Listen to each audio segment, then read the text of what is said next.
नमस्कार, myself Malika Parveen, Assistant Professor, Government Law College, Bikaner. First year के subject मुस्लिम विधि में हमने पहले मुस्लिम विधि की हिस्ट्री कि मोहम्मदन लॉ कैसे आया उसकी हिस्ट्री पढ़ी। सेकंड वीडियो में हमने पढ़ा शिया और सुन्नी दो जो शाखाएं हैं मुस्लिम की, उन शाखाओं में किन किन आधारों पे अंतर या डिफरेंस किया जा सकता है वो पहले हम पढ़ चुके हैं। आज हम मुस्लिम विधि के सोर्स पढ़ेंगे, मुस्लिम विधि के स्रोत कि मुस्लिम विधि का विकास कैसे हो रहा है। ठीक है, आई होप आपको मैं अच्छे से एक्सप्लेन कर पाऊं। ओके, तो हम स्टार्ट करते हैं मुस्लिम विधि के सोर्सेस। क्या क्या कौन कौन से सोर्सेस में इनको बांटा गया है। तो मुस्लिम विधि के सोर्स क्या है, उसको दो भागों में डिवाइड किया गया है। फर्स्ट आता है प्राथमिक स्रोत और सेकंड आता है गौण स्रोत। प्राथमिक स्रोत यानी अगर मुस्लिम विधि से रिलेटेड कोई प्रॉब्लम न्यायालय में आती है तो न्यायालय क्या करता है, सबसे पहले प्राथमिक सोर्सेस यानी जो प्राथमिक स्रोत है उनके आधार पे उस समस्या या मुस्लिम विधि से संबंधित समस्या का निराकरण करने का प्रयत्न करता है। अगर मुस्लिम विधि के प्राथमिक स्रोतों से समस्या का हल नहीं हो पाता तो न्यायालय गौण स्रोतों पे देखता है कि मुस्लिम विधि का विकास करने वाले प्राइमरी सोर्सेस कौन कौन से हैं और सेकेंडरी सोर्सेस कौन कौन से हैं। ठीक है, तो हम स्टार्ट करते हैं। फर्स्ट आता है प्राइमरी सोर्सेस में। प्राइमरी सोर्सेस को 5 भागों में डिवाइड किया गया है। फर्स्ट कुरान, सेकंड सुन्नत और अहदीस, थर्ड इजमा, फोर्थ कयास, फिफ्थ रीति रिवाज या परथाएं। ठीक है, इसको परथाएं भी बोलते हैं।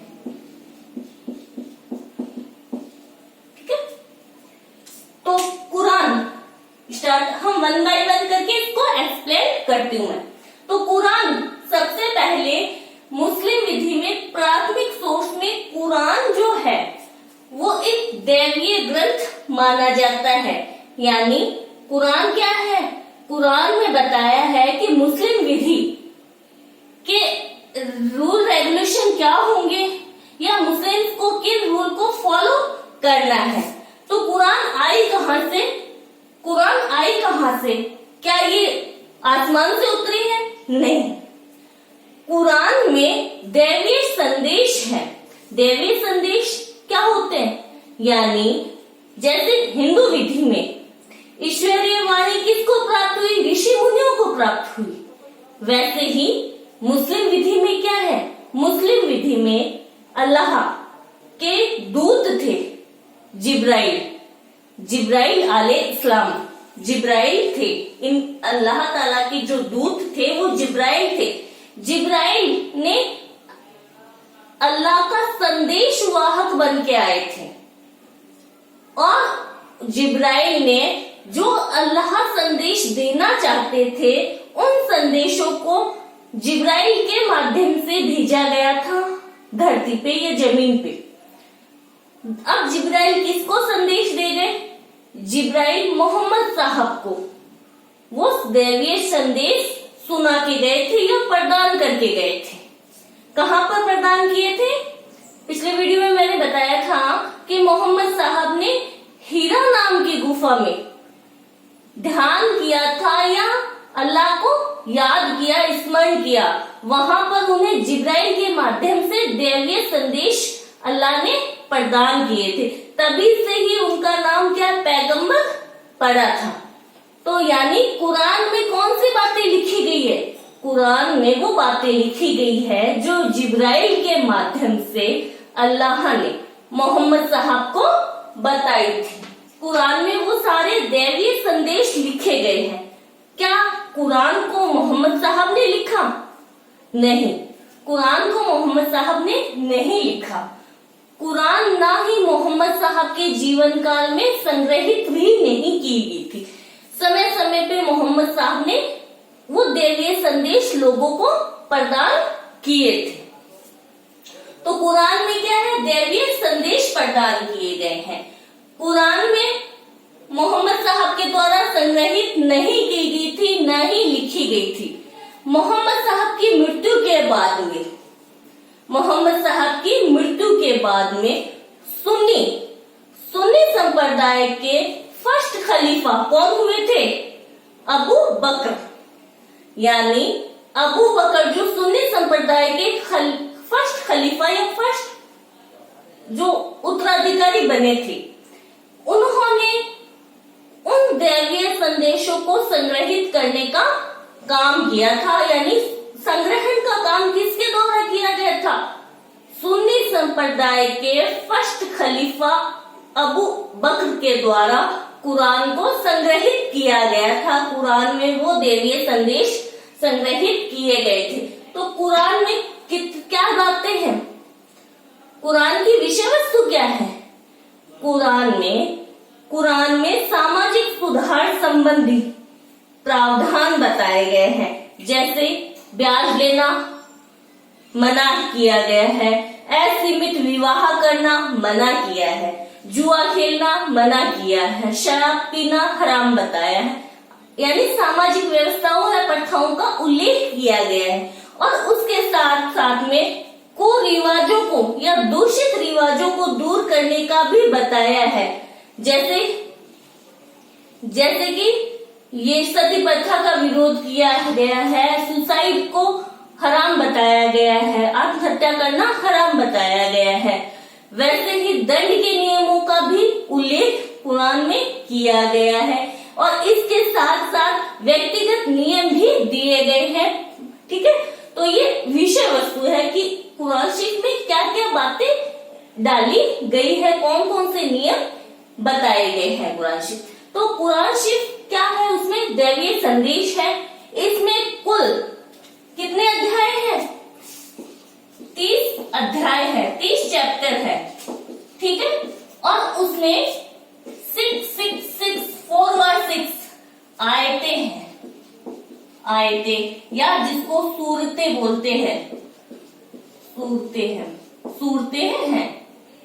ठीक है, 6666 सूरतें हैं, जिसमें से 200 सूरत या आयतें विधि से संबंधित है, लॉ से संबंधित है। 200 विधि से संबंधित आयतें बताई गई है और उन 200 में से ही 80 आयतें ऐसी है जो पारिवारिक आयतें हैं।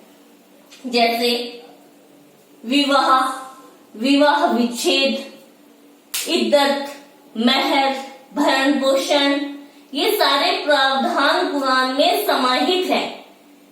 ठीक है, तो कुरान में क्या है, कुरान मुस्लिम्स की हॉली बुक है, यानी पवित्र बुक, किताब मानी गई है। और कुरान में समय समय पर आने वाली समस्याओं का भी समाधान दिया गया है। कुरान वर्षों पहले लिखी गई थी या संग्रहित की गई थी, लेकिन उसका वर्तमान में भी महत्व है। क्यों? क्योंकि मोहम्मद साहब ने वो दैवीय संदेश बताए थे जो अल्लाह ने भेजे थे और अल्लाह ने हर चीज का समाधान बताया है। ठीक है, तो कुरान प्रारंभ में कोई संहिता नहीं थी, सही कोडिफाइड लॉ नहीं है। कुरान क्या है, बिखरी हुई थी, कहीं कुछ संदेश थे, कहीं कुछ नियम थे।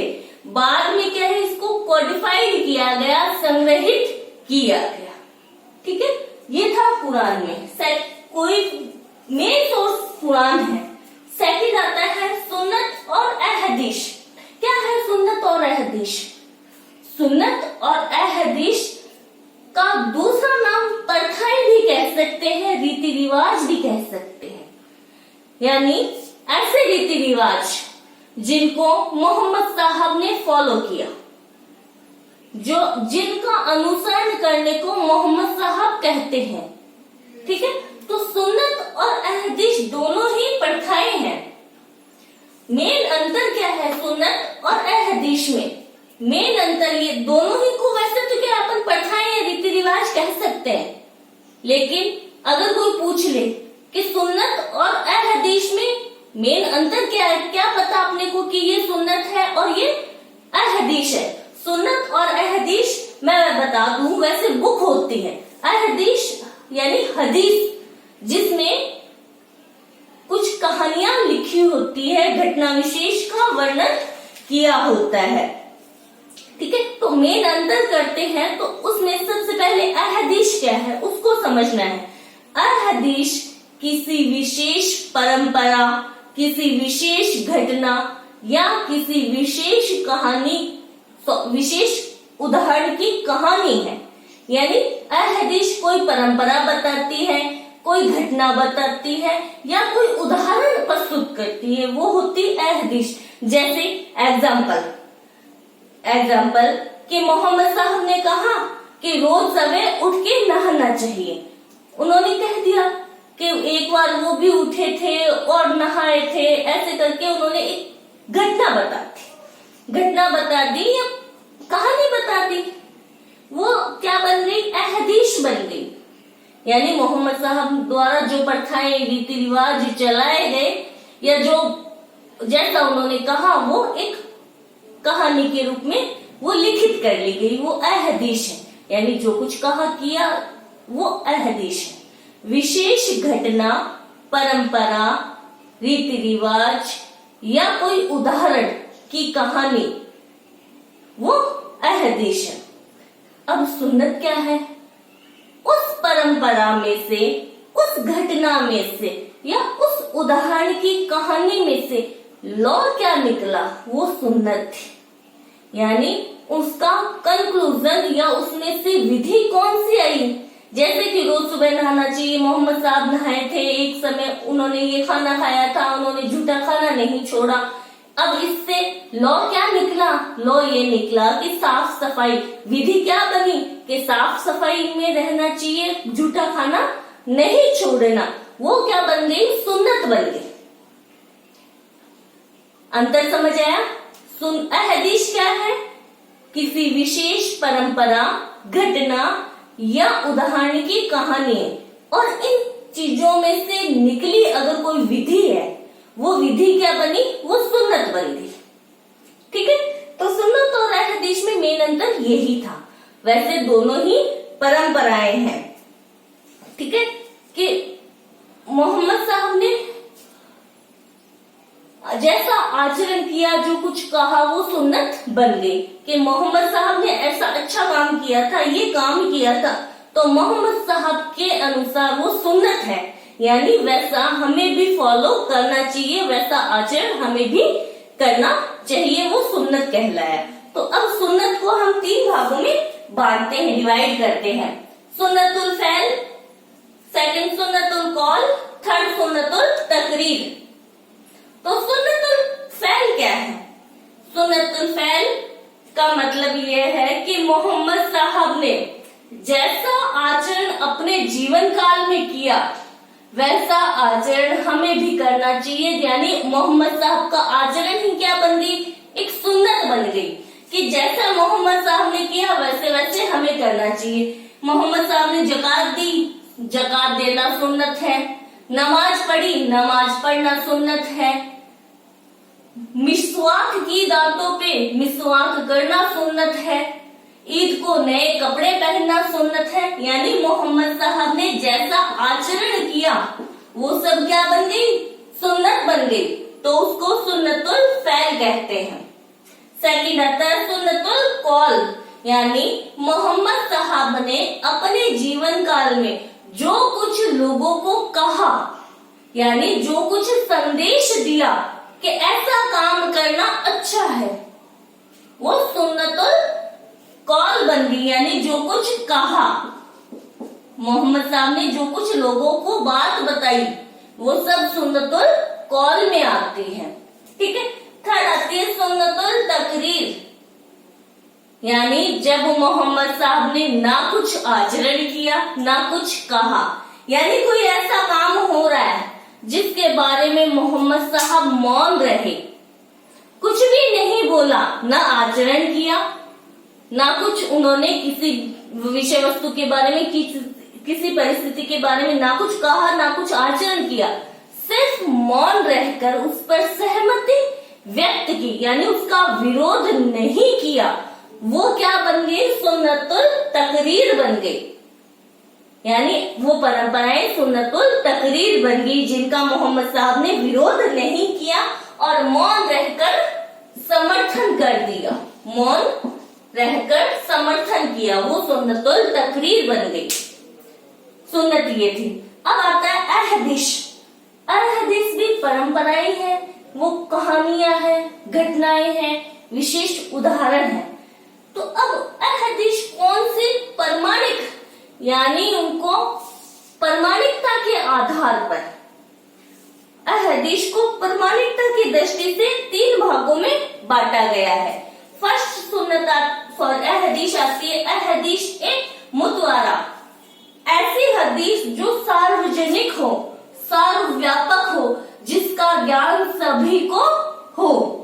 यानी ऐसी कोई परंपरा जिसका नॉलेज सभी को कि रोजे रखने हैं, सभी को ईद को नए कपड़े पहनने हैं, ईद की नमाज पढ़नी है, ईद को ये हुआ था, ये ताजिया देख लो कि मोहम्मद हसन और हुसैन की उस दिन कत्ल हुआ था, तो उनकी वो क्या है, याद में मनाया जाता है। वो एक घटना थी, वो एक कहानी थी, तो वो क्या है, सार्वजनिक है, सर्वव्यापक है, यानी जिसका ज्ञान सभी को हो, वो सर्वोच्च जाति। अहदीस ए मुतवारा, प्रमाणिकता की दृष्टि से सभी लोग अहदीस ए मुतवारा को जानते हैं। प्रमाणिकता की दृष्टि से जो सर्वोच्च है वो मुतवारा है, अहदीस ए मुतवारा। सेकंड, लोगों को ज्ञान तो है मशहूरा का, ऐसी परंपराओं का लोगों को ज्ञान तो है, पर वो ऐसी है कि सभी उसको फॉलो नहीं करते। अधिकांश लोगों की जानकारी में है, लेकिन वो सर्वव्यापक नहीं है। हर व्यक्ति को उसका ज्ञान नहीं है। बहुत से लोगों को है, लेकिन हर व्यक्ति को उसका ज्ञान नहीं है। तो मशहूरा मशहूर है, सार्वजनिक सर्वव्यापक नहीं है। तो अहदीस ए मशहूरा प्रमाणिकता की दृष्टि से सेकंड नंबर पर आती है। थर्ड आती है अहदीस ए वाहिद, कि ऐसी परंपराएं, ऐसे रीति रिवाज जिनका ज्ञान बहुत कम लोगों को है, मतलब गिने चुने लोगों या परिवार समाज के लोगों को ही है, हर एक को इसका ज्ञान, ऐसी परंपराओं का ज्ञान नहीं है, तो वो प्रमाणिकता की दृष्टि से नीचे आती है। मुतवारा फर्स्ट नंबर पे आती है, मशहूरा सेकंड नंबर पे आती है, और अहदीस ए वाहिद प्रमाणिकता की दृष्टि से ऐसी परंपराएं एकदम लोअर आती है, नीचे आती है। ठीक है, तो ये था सुन्नत और अहदीस।